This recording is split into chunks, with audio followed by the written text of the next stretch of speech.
All right, everybody, it is that time of year again. It's the heavyweight championship for your pocket. In one corner, you've got the raw, brute force power of Apple's iPhone, and in the other, the super smart software intelligence of Google's Pixel. Today, we are going to break down this ultimate tech showdown and see who really comes out on top. That's right, the results are in. But look, we're not just going to declare a winner and call it a day.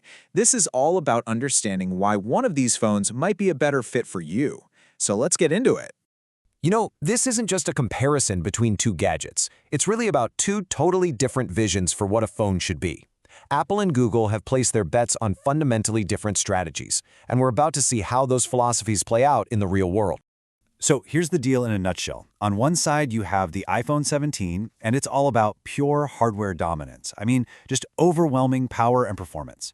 Then you've got the Pixel 10. Its real strength is its incredible software smarts, but it's kind of held back by some of its hardware challenges. And that right there is the core conflict we're going to explore.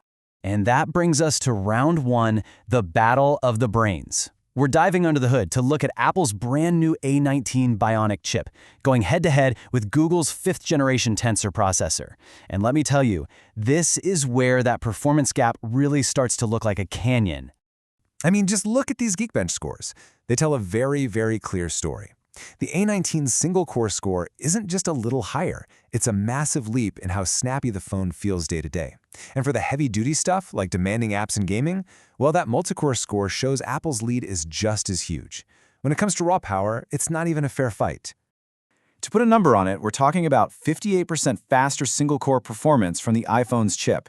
And listen, that is not just some nerdy number for bragging rates. Single-core speed is what you feel every single time you open an app, you scroll a web page, or you just bounce between tasks. It's the very definition of responsive. And the gap gets even wider when you start talking about gaming. Apple's chip has something called hardware-accelerated ray tracing. Now that's a fancy way of saying it can create unbelievably realistic lighting and reflections in games. The Tensor G5 from Google, it just doesn't have that. And that puts the Pixel at a serious disadvantage for the next wave of high-end mobile games. But hey, all that power in the world doesn't mean a thing if your phone is a paperweight by dinner, right? So that brings us to the endurance race, which is, you could argue, the most important battle for pretty much every single person buying a smartphone. Okay, in these standardized web surfing tests, the iPhone 17 Pro Max is an absolute marathon runner. We're talking 17 hours and 54 minutes. The Pixel 10 Pro XL, it taps out at just 14 hours and 20 minutes. That is a gap of over 3.5 hours. That is absolutely massive in the real world. And you know, this isn't just a fluke. Broader industry tests from places like CNET totally back this up. When they ranked all the major brands, Apple and OnePlus were right at the top for battery life. Then came Samsung and Motorola, and Google, they landed in 5th place. It just shows this is a consistent pattern. Google's just lagging behind here. Now for years, and I mean years, Apple's biggest weakness has been its ridiculously slow charging speeds. It's been their Achilles heel forever. But with the iPhone 17, that story is finally changing. They've boosted the wired charging speed all the way up to 40 watts. So what does that actually mean for you? Well, it means a 30-minute charge now gets you all the way to 67%. That is a really solid jump from last year's 59%. It makes a real difference. And honestly, this upgrade completely changes how you use the phone.